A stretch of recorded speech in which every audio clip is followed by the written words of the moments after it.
أعوذ بالله من الشيطان الرجيم. ശപിക്കപ്പെട്ട പിശാചിൽ നിന്ന് അല്ലാഹുവോട് ഞാൻ ശരണം തേടുന്നു.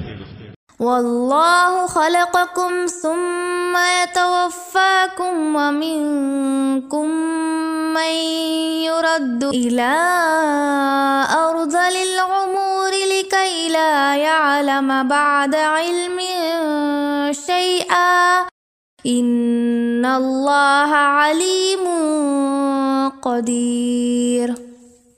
അല്ലാഹുവാണ് നിങ്ങളെ സൃഷ്ടിച്ചത്. പിന്നീട് അവൻ നിങ്ങളെ മരിപ്പിക്കുന്നു. നിങ്ങളിൽ ചിലർ ഏറ്റവും അവശമായ പ്രായത്തിലേക്ക് തള്ളപ്പെടുന്നു. പലതും അറിഞ്ഞതിനു ശേഷം യാതൊന്നും അറിയാത്ത അവസ്ഥയിൽ എത്തത്തക്കവണ്ണം. തീർച്ചയായും അല്ലാഹു എല്ലാം അറിയുന്നവനും എല്ലാ കഴിവുമുള്ളവനുമാകുന്നു.